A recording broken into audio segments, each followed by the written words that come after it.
much. We planned this, Yeah, of we course. planned this, you guys. So. Sorry. Hi. Harvey, how are you? Good. How are you? I'm better now. I'm phenomenal. First of all, let's talk about this fit because you look sensational. Yes. I'm on my way to a baseball game. So, yeah, when you're on your way to a baseball game, you have to make a speech. So, yeah. Yeah. Yeah. You're always so fashionable. I love it. And you get to obviously showcase your fashion and all that stuff on covers of magazines and all that as That's well. fun. That's Yeah. fun sometimes, yeah. Well, welcome to San Jose. Thanks, San Jose. The Bay Area. Everything's so pretty here. Yeah, I like it. Have you ever gotten the chance to explore the city? Anything? No, I never really. I mean, the last time I was in San Jose, I realized I was here filming the internship like 10 years ago. Yeah, because we were shooting at Google, and so we were staying here in the hotel, and I was like, why do I feel like I've been here? And then I was like, oh, that's right, and it's just so nice and fun. The weather's perfect, so yeah, it's really nice. Yeah, we had dinner last night at that restaurant that overlooks the city, so it was really pretty. Yeah, a really pretty city here.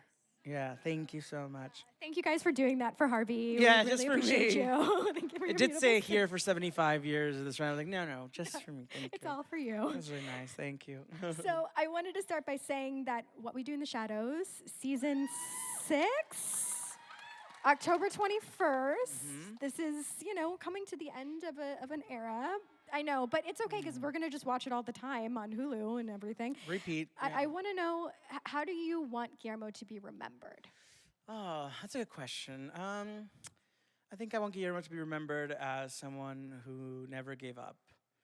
I think we can all relate to Guillermo in that way. I think sometimes, when you think about it, Guillermo started very, very submissive and very quiet and almost in an abusive household, almost, yeah, kinda, yeah.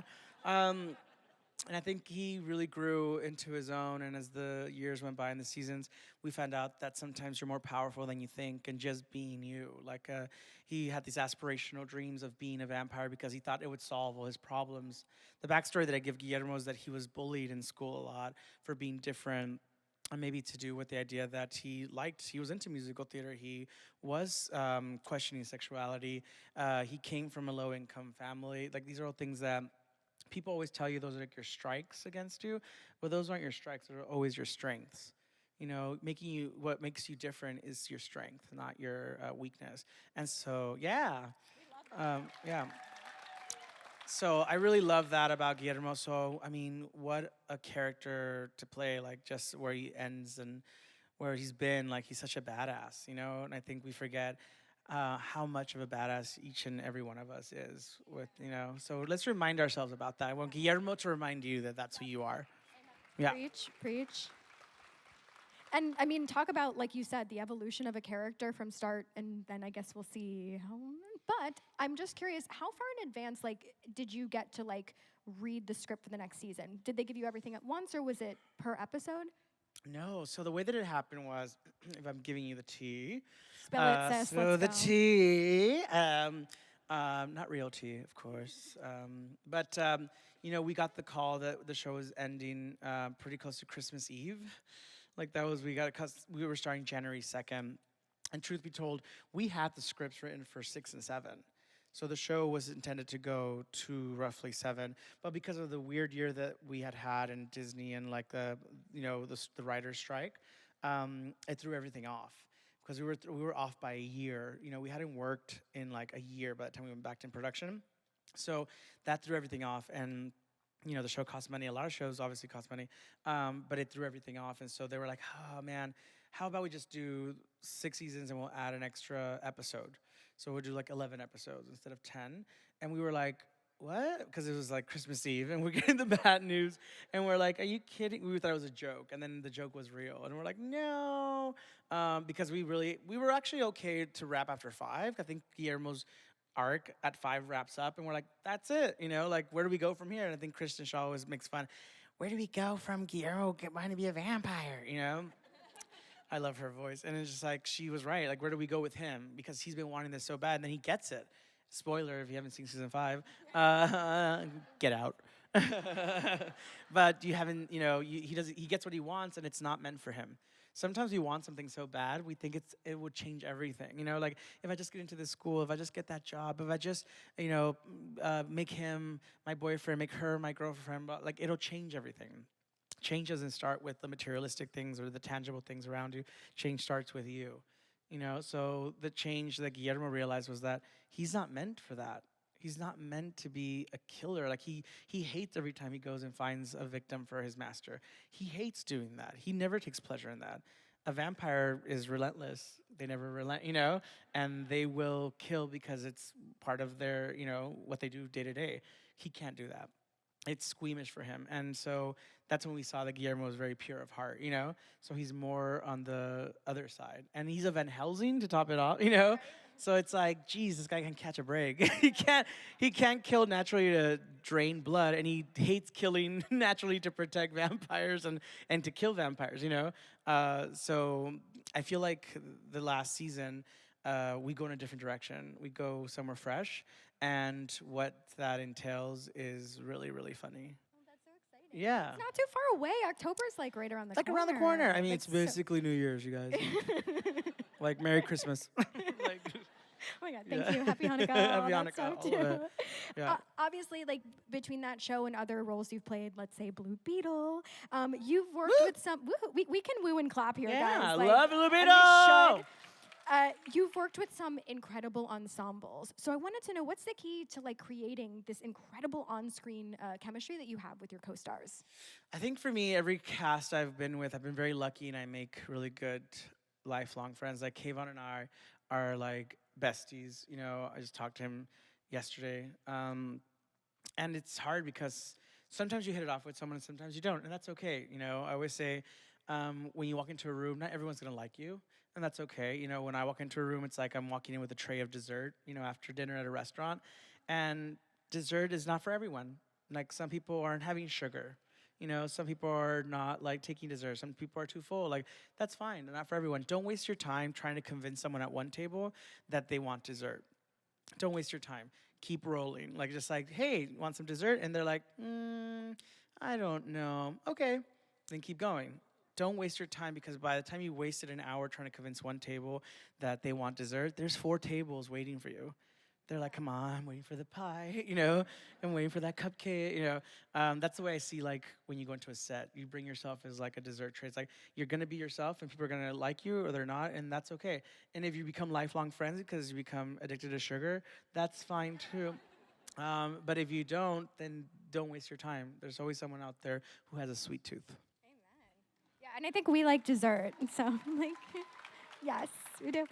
Before we get to questions from y'all, I wanted to ask about what it was like working with Impractical Jokers. Oh my gosh, how fun. Well, they were fans of the show, and I kind of met them before they did our show, and they were just the nicest. Like, they were just like Sal and everyone, and then the fact that we got to use them on the show, was really crazy. And then I went back and I did their show, so it was like a full circle thing. They're really fun guys, like all of them. And funny enough, that week that the episode came out, I was in Toronto, I think, starting production for season 6. And someone on the street in Toronto was like, "Are you the guy from Impractical Jokers?" And I was like, "I did one episode, yeah." And they're like, I love that show. And then someone next to them was like, "But aren't you the guy from What We Do in the Shadows?"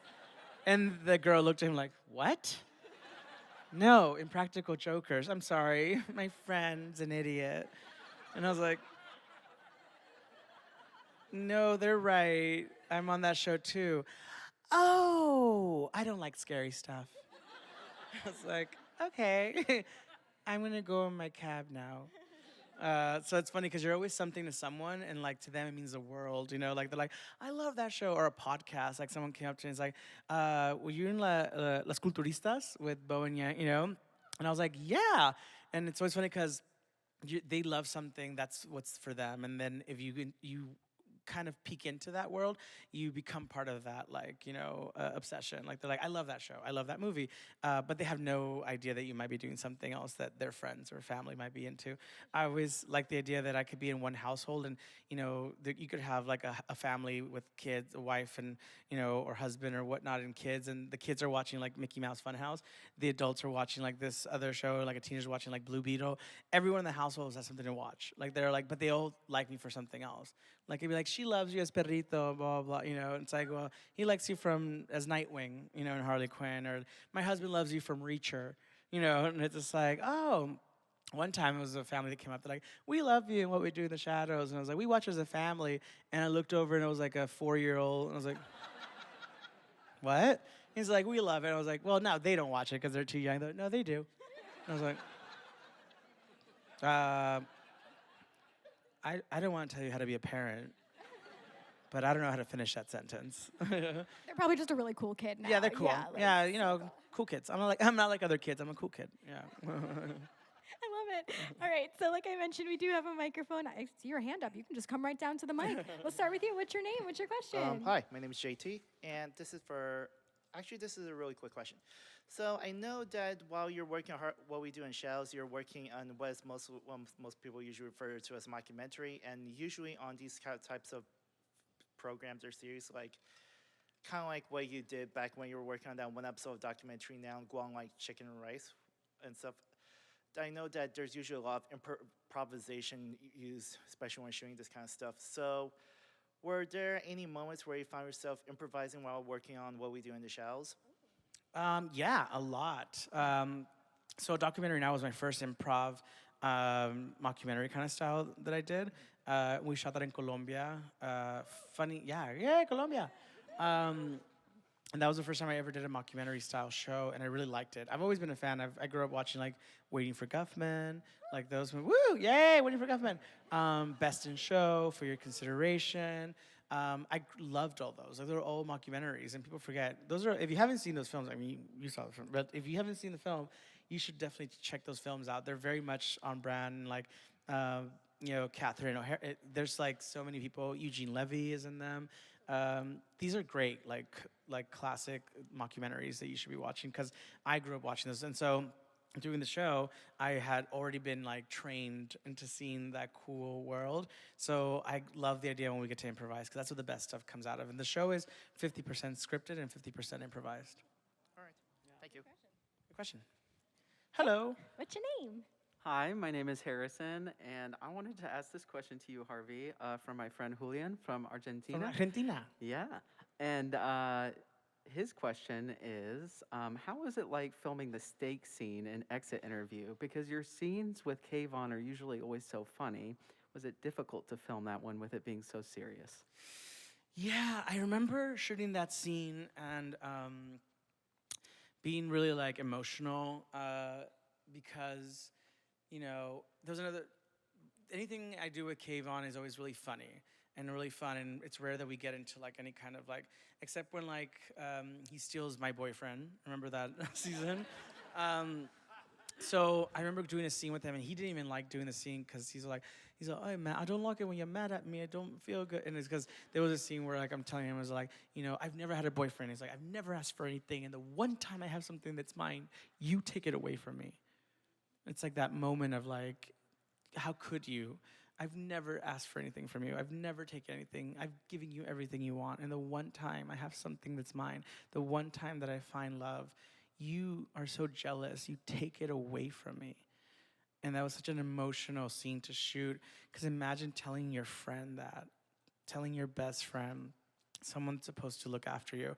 And we couldn't do too many of those takes. And similar to the other scene, it was so painful. And there's a scene in this season, without giving too much away, that it broke my heart. Like, I could not stop crying.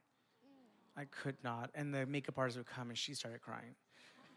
And she's all, Harvey, please stop. And I was like, I can't. And it's like, and the director was like, I know this is hard, but we have to get the scene. I know it's a hard scene. It's a hard scene. You have to get it. And I was like, I can't keep doing it. I did like 3 times, and everyone in the crew was crying. And so that's when I knew. I was like, oh, this is going to be such a painful moment, but it's necessary. It's necessary, and without giving too much away, those are the moments that we live for. We live to connect as human beings to each other. To like feel something, and so even though it's a comedy, I always say this is like the most wild comedy ever, but with the biggest heart. Especially when it comes to the storylines between Guillermo and Nandor, and Guillermo and his family, and Guillermo, like the human. The only person who's human in the show is Guillermo. We all relate to him because, yeah, sometimes life is hard, and we're gonna cry, and that's okay. But I love that we got to a place that we can do that. So it was hard to tell your friend in Argentina. It was really hard, but very worth it. I think it's worth it for the character story arc. So I hope you guys like it. Thank you. Hey, what's your name? I love your ears. Oh, thank you. I'm a Vulcan. Hi, I'm Elia. I'm here from Maryland. First, so good to see you. I love your show. It's very queer normative and so silly. I love it. My question for you is: in the beginning of the show, we don't really know that much about Guillermo. Later, we see more of like him and how he interacts with his family, what that dynamic is like. And I especially love like when he's embezzling from the nightclub, and he uses that to give back to his own family and take care of his mother. And I was wondering how, like, if in these like later seasons, if you've had any impact on where Guillermo's story has gone, or if you've drawn on your own background or your relationship with your family to sort of bring that life to Guillermo. It's a great question. Yeah, I think early on in the seasons, I remember sitting with Paul and talking about my personal experience, like, you know, with my backstory and like my family, and you know, growing up, I kind of helped co-parent, you know, my siblings because my parents were working. My parents were both immigrants, you know, trying to make a better life for themselves and their kids. And so, you know, working multiple jobs or trying to just keep a roof over our head. So it's very traditional, maybe just in, you know, Latino culture, where you chip in, you know, you help out any way you can. But I remember, like, I contributed to like my household pretty early on, because I remember asking for, you know, dance and acting classes, and my mom couldn't afford that at all. Like, that's a luxury. And so we agreed that I could do those things if I could find my own way. So, you know, I remember being 6 and collecting trash to sell aluminum cans and bottles to the recycling bin to get a voucher from the Food for Less store to pay for my first improv class.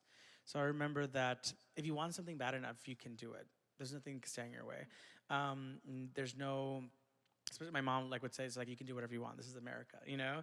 And if you want it bad enough, there's nothing that can stop you, you know? So I told that story to Paul, and like, he kind of contributed that to the, you know, a little bit of the nightclub. Because if you think about it, Nasha's doing the same thing. She's embezzling, and she doesn't need to. She has all the money in the world. She's like, you know, she's immortal. You know, she can live forever. She's like, money, whatever, I don't care.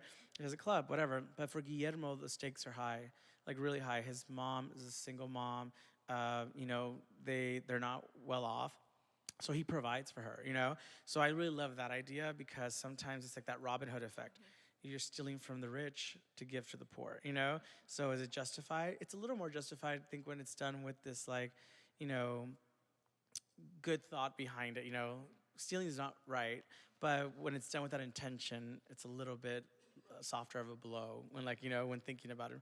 Because we don't, you know, convict Guillermo of anything. I mean, this guy's killed so many people. We forgive him because, you know why? Because you put yourself in his shoes. And you're like, you know what? Yeah, my mom was struggling. Yeah, you better believe I would probably find a way to, like, provide for her. That's what we do, right? As family, you provide for each other, you help each other out. So I think looking back at, like, my own personal story intertwining with Guillermo's, there's a lot of similarities that when reading it on the script, I was like, yeah, that makes sense. So I love the embezzling of that. And then he gets carried away, and then he starts wearing, like, you know, really tacky outfits. Like, those, like, True Religion jeans. He looked with, like, good. It looked good? Okay, good. With the Versace shirt and, like, jewels and, like, jackets and Louis Vuitton shoes. I got to keep those shoes. We wore them one time in those shoes. And Laura Montgomery across me goes, do you want those shoes? And I was like, we're never going to use them again. They were, like, really expensive shoes. But I was like, where am I going to wear these spikes? Like, you know, those shoes with spikes on them. Red bottoms. So I know what the music videos are talking about. Yeah, right. But you know, I love that storyline with him stealing to give back. But nothing was ever really like gone. They don't notice the difference. They're so well off. He paid so much rent for that, like under the whole, you know, under the staircase hole, like he was being robbed for over 10 years. I think it's justice. He's taking matters into his own hands. Yeah. Good question. Yeah. Thank you so much. Yeah. Hey, what's your name? Hi, I'm Sam. I feel like everybody has been asking really good questions, so I wanted to throw a silly one in there. So before he became a familiar, Guillermo worked at Panera. So I wonder why Panera, and also what your Panera favorite go-to order is. I think he worked at Panera. The backstory I give him is that they had, you know, from Panera Bread you came, from Panera back, you know, that Nandor says. I think they met there by accident. I think Kayvon was probably looking for victims or something at a night shift and saw Guillermo, and Guillermo put it together that they were, you know, a vampire. But I think he got that job during school. Like, he was still in high school and got the job. And then it, like, leaked over into, like, you know, because remember, he must have, if you do the math, he must have started working for Nandor pretty close after high school because of the age, you know, and the time difference. So it would have been probably like senior year that he started working at Panera, and shortly after that he got the job as a familiar. His go-to would probably be like the cheddar cheese like soup. I think that's more. It's also really cold where they work and live, so I think the soup would be a go-to. Yeah. Sounds good. Yeah. Thank you. And That what does about sound your go-to? Probably the same. I like broccoli cheddar soup. So good. We like soups. Yeah, that's good. Hi, my name is Raina. First, I love your Nightwing. Just it's so funny. Thank you. It's very brooding. My question's about what we do in the shadows. So at the beginning of season 5, when Guillermo gets bit, there's like a lot of blood, like an excessive amount of blood. I know. And so Was it? I was just wondering how that was done, because as a viewer, I was watching and I like couldn't, like, it's a lot. So like Yeah. So there was a tube that was connected to the bottom of my shirt that went through the back that connected to this industrial pump that you didn't see. So in the pump, you have about 5.5 minutes of blood in that tank, constantly shooting. So we had two choices. We were ready for this. The set that you saw was an indoor set, not like a real like 7-Eleven or whatever convenience store. It was real, where we had doubles of everything. The panels on the ceiling, doubles. Every prop, everything in that room, the mop, everything doubled. So when it was covered in blood with one take, we have to take it down and replace it with brand new panels, brand new. The turnaround would have taken an hour and a half to 2 hours with all hands on deck, which means like a crew of like 12 people moving really fast, moving the chairs, moving the panels, moving the wall, moving the poster that got covered in blood. And so we had two options, and then the director was like, if we get this right the first time, we don't have to do it again. And we're like, let's get it down so we don't have to do it again, because it's a long turnaround, and we have to like wait for everything to be clear.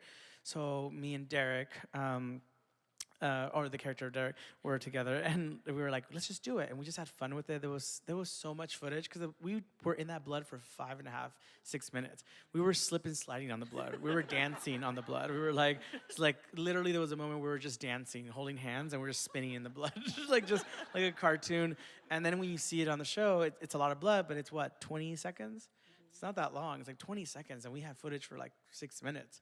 And after we were done, I looked around. There was blood places that I did not even realize. Like it got in the corners of the room, like so much everywhere. And we got it. And so thank goodness we didn't have to do it again, because we got it the first time. But there was a lot of blood. There was a lot of high fructose corn syrup. Thank you so much. Good question. What's your name? Hi, I'm Steven. Hi. I wanted to ask about Puss in Boots. I absolutely love Perrito. He's the absolute heart of that film, and I wanted to know, what was it like embodying that character, and will we maybe see him again? Good question. Perrito was such a sweet. I've been very lucky to play characters like Guillermo and Perrito, where I think it's hard to be funny but have this kind of endearing essence to the character. And I think Perrito was one of the characters where he was hyper and he was really fun. But there was the scene was called for the scene to be sad a little bit, and I didn't want to lean into that because the scene about the rocks inside a sock over the river, and he's in it and he gets thrown over the bridge. It was supposed to be meant to be, oh, this is kind of a little bit sad, so say it's sad. And I was like, it's not gonna play well that way. I think it should be played as he's brushing it off. He's the most optimistic person you meet. It'll mean more when someone who's so optimistic tells you the most tragic story, because that just shows how as humans we persevere, right? Or as people we persevere, and even an animal. And he wants to train to be, a dog that actually helps people. Like that's so admirable. It's so cool that he wants to do that. But the idea that like that whole story was like, I'll have a story for you. One time I was playing hide and seek with it, and they put rocks in a sock and they throw me over the river, And the idea that he's laughing at his own joke, and like, Salma Hayek and Antonio Banderas' character's like, oh my God, that's the tragic. And it's like, and then, they try to like lose me. And it's like, joke's on them. The idea that you make light of the situation is hilarious, but it's also very tragic. Yeah. Most people sometimes when they're hurting, they make light of the situation, right? People don't like to tell sad stories. They're like, yeah, got divorced, like, oh, I just like jokes, because it softens the blow. So I think that with Perrito, the reason that he's so likable is because he's just trying to like be positive in a bad situation. What like bad luck he's had, Yeah. And he's still optimistic. I think we could use a little Perrito in our life. Will he be in Shrek? Well, if you saw where they were going at the end of the movie, anything's possible because they were headed into one. Yeah. Thank you. Yeah. Hey, what's your name? Hi, I'm Margarita, and first of all, I just wanted to thank you. My abuelita's from Colombia, and me and my mom really like watching What We Do in the Shadows, and that like Latino element that you bring to Guillermo is really great. So thank you for that. Gracias. And then my question is a little silly, but I know you have like the big house set in What We Do in the Shadows, and unfortunately, that's going to be going away soon. So I was wondering if it's there's... gone. Oh. They demolished it the next day. Well, it's a set. It's a set. It's inside a studio. They needed the studio for like another show. Well, I was just wondering if there was any prop that you would have liked to have taken, or if that you did take from set. Better question. That you would have, or did you take, Harvey? I'm just not trying to implicate you in anything. Well, like, you're right. We're not filming this, are we? Certain things might have like, oh my gosh, fell into a bag and like into my luggage, and then when I got home, I was like, how did this get in here? Giant lamp. I kept some lamps. It's not a joke. There's a lamp that's right by Nandor's room where I had a lot of scenes in the first season. Also, I was with the window. I remember when I let the light come through, and I think about what would happen if I left the curtain open. And then there's a lamp in that room that I always I'm by when I'm turning off the lights in his room, because I'm always looking after him. And that lamp would always be like the last thing you see in the scene, and the last thing I would see, because I put my finger on and then turn off the light. And so there's like a lamp that has a really nice frill on it. So I asked for that lamp. So I have that lamp in my house. Nice. I kept the original Guillermo glasses. I kept the original Guillermo sweaters. I have 8 sweaters. That's your fall wardrobe right there. Yeah, the whole wardrobe, yeah. I kept the original Casio watch, the one with the calculator. I kept the original, there's a painting that's really cool in the entrance of the music room that I loved. Every time I would do scenes there, I would just stare at it until we were ready to shoot, because it was so cool.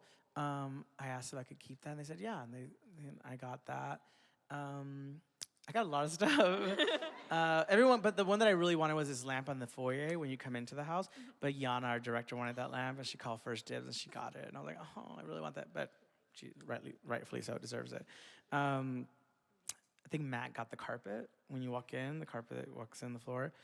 I also got the nausea sign from the club. I have the nausea sign because I was like, that's such a cool sign, So I got the nausea sign. I'm gonna make a club. But small things that here and there that his stress squishy. Remember we was in the bushes with the stress squishy? I got that. So as the episodes went by, I got little pieces that I was like, this is fun. That we had sometimes doubles of that they wouldn't miss and whatnot. But Not in the major stuff, like, but for me, the sweaters are the ones that mean the most because I see them and I'm like, that's such, and the glasses.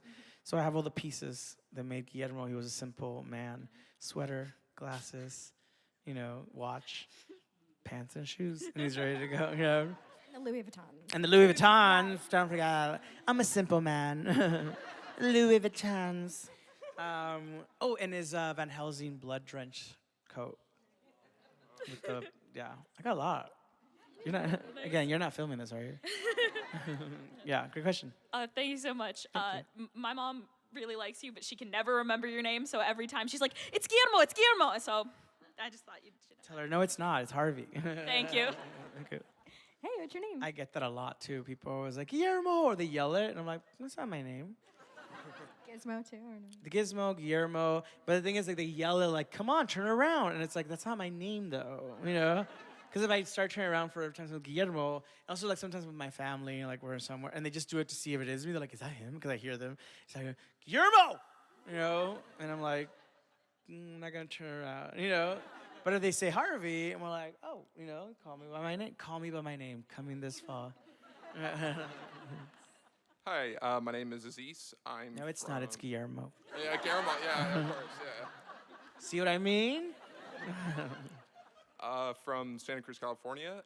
It's been interesting just watching you. Like, I've seen you in, like, some rewatching stuff, Zach and Cody, and The Internship, or even in the background to, like, big parts and Blue Beetle. And Zach and Cody, I had one line in that, and they cut it. And they used it, and I remember, like, they just looked like I'm in the background. And I was like, you know what? I have no shame. Like, it was like, you start somewhere. It doesn't matter. It doesn't matter where you start. It's where you finish. And that was, like, a nice lesson for me in Hollywood, because you do that, and people are like, is that him? I was like, well, it was. It had, like, a line. And there's things that, like, I've done where, like, you see the final product, and they cut a lot of your lines. And then, like, in Blue Beetle, there was so much more dialogue with Susan Sarandon, scenes.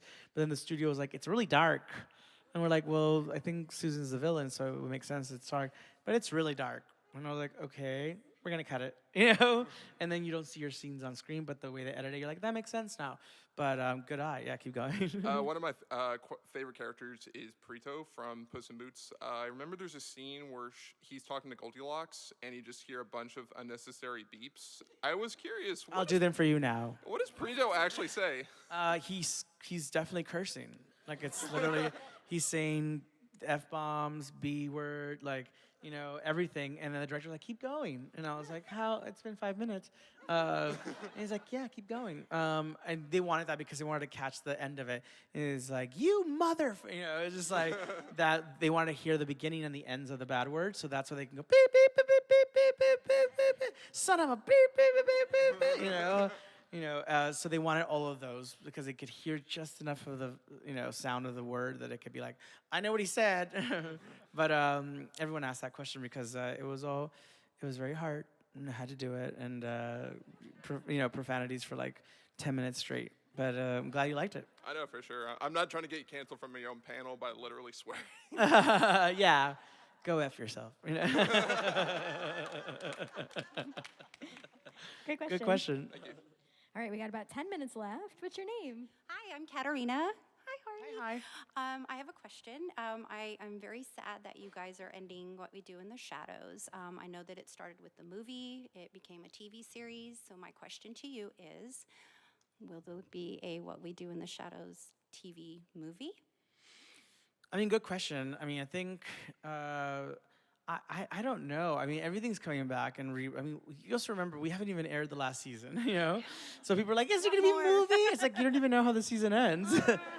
For all you know, we all exploded. It was a dream, You don't know how it ends. Is there a movie? It's like they all died. No, that's not true. But, or is it? Ask me this question in 6 months. If it was up to me, we would do, Kayvon and I have been talking about, like, what can we do together? And we're like, oh, man, that'd be fun to, like, do some kind of thing where him and I do something together fun. Even if it's, like, a podcast where we talk about the show, or something fun, or, like, we rate the episodes or whatever, something fun that we kind of can do together because we do miss working with each other. I think the rest of the cast is like, can take it or leave it. You know, like they're like, oh, it's lived its life, and like, but I think even Paul said like he's like, who knows? Talk to us, and he said like 20 years or something. He's like, talk to us in 20 years, and I was like, vampires can be too old, you know, they can't age.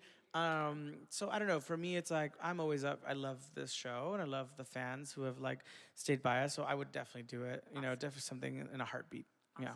Thank you. What's your name? Sup, Holmes? My name is Jose. Just want to say, having LGBTQ people in our family, being Latino, it's a little hard. I just want to say thank you for the way you portray it and the way it comes across, and it helps out a lot of people that you probably know that are out there. They're kind of hesitant to come out because of our, our culture. But my question to you was, as somebody else asked about the ad-libbing, when you and Nando are having your fight and you scream plancha, is that all you? That was ad lib. Yeah, that was not the script. That was nowhere in the writer's room. He's like, you know what I think we should say? When I was in Harvard, I thought someone said plancha. Yeah, I'm gonna put plancha here. No, that was me because I remember talking, I think we were in a group chat with my family, and I remember talking to my sister-in-law, and I was like, oh, we're doing a lucha episode, like whatever, and I want to jump and blah, blah, and I think she was one who like kind of recommended, oh yeah, and she's like, plancha, and I was like, oh, that's right, and she reminded me that that's what you yell when you do plancha, and so when I did the take, I said it, because I was in the middle of having a group chat with my family, and I was like, plancha, and I did it just like that, and I think we added other ones that in the moment I remembered from watching growing up, but we couldn't use all of them. That one was the one that we used, and to this day, people like, even we made like a little sticker, work with an artist who like made a plancha, like it's me in midair, and it says plancha. So we have those stickers. You can actually get those stickers at harveyg.com. So you go to, yeah, you can. I just remembered, I was like, we have stickers. Why didn't I say that earlier? Like, harveyg.com. Go to that.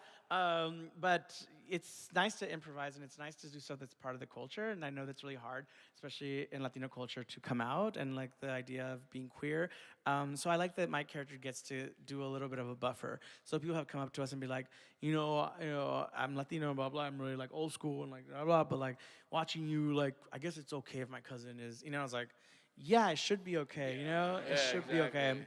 But it softens this thing where it brings families together. Today I had somebody come up and they said that their dad and them hadn't really had a good conversation or been close for years and years, and that the show was the one thing once a week that opened that door again. So you sit and watch a show and it starts a dialogue, and you're like, that was funny. Yeah, I liked it. I guess we do have something in common, kind of idea that like a show about vampires and their human familiar could be something that could change the perspective of how people see their relatives in their household and how they accept them for being who they are. It's kind of remarkable, So that's all credit to the show and great for the fans and families who have bonded together over it. All right, man. Thank you. Welcome back to San Jose. Thank you. And, no offense to the rest of your stuff, but that was by far the funniest part of the whole series for me. Oh, yeah. I'll take it. Thank you. All right, we have a few minutes left. Let's try to rapid fire through the Yeah, final let's do it. Go. questions. What's your name? Hi, so I was wondering where the idea came for Laszlo calling Gamiro Gizmo, even though they've been working together for like 10, 11 years. Should have called me Guillermo. Gamiro, I'm sorry. Guillermo. Guillermo. Guillermo. Guillermo. There you go. You got it. Oh, yay. I think it came naturally from Matt Berry not remembering. I think it just came natural for him. Like he's a Gizmo likes it. It's like, and he did it on set. And I don't think Matt Berry bothered to memorize my real name for the first 3 years. Like as Harvey. And he was like, you. That's really good Matt Berry, too. My name's Harvey. And I was like, all right. Or the ongoing joke is like, my name's Harvey. Who? Harvey. I'm Harvey. All right, then. And I was like, okay, this is going well.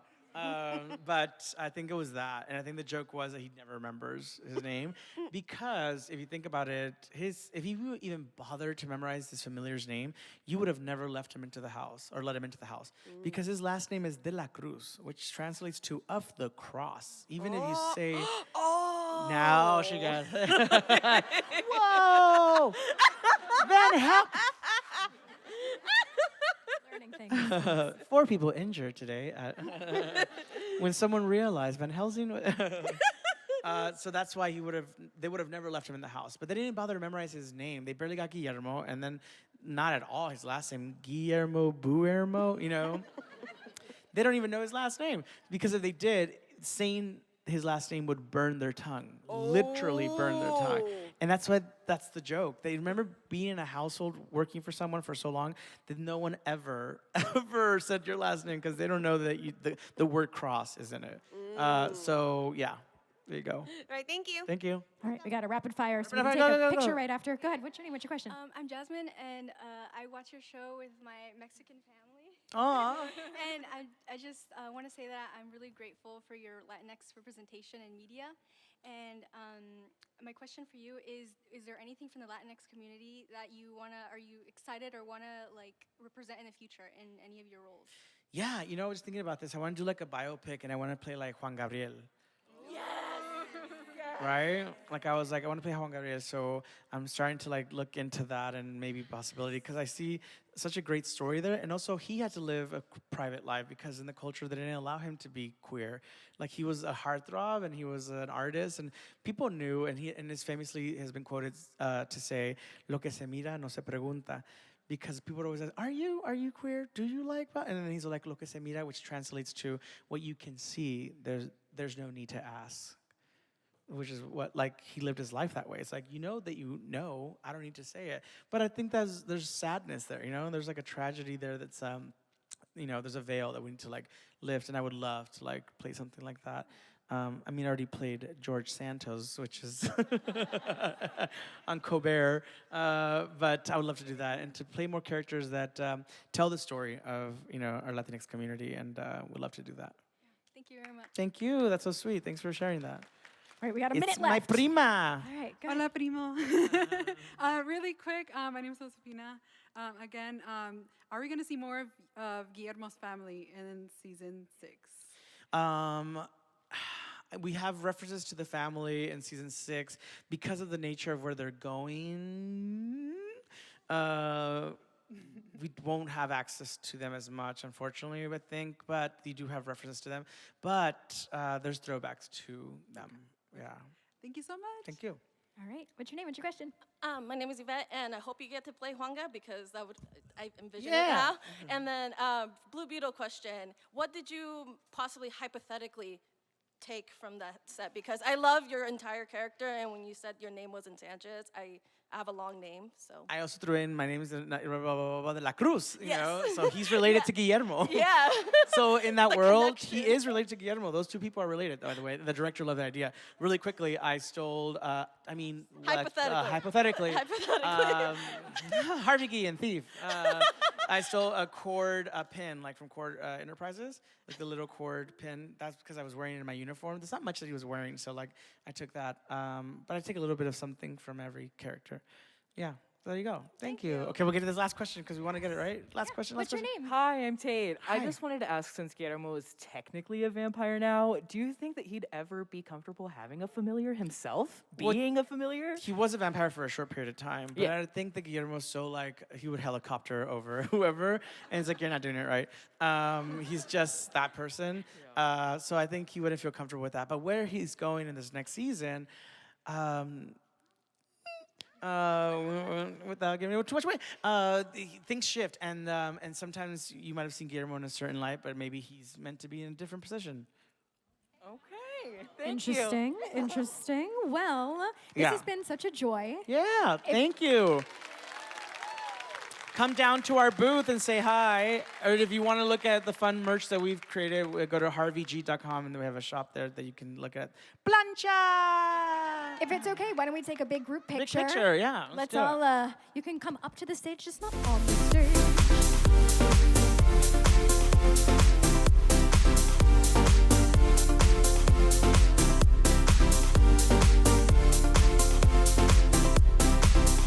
Bye.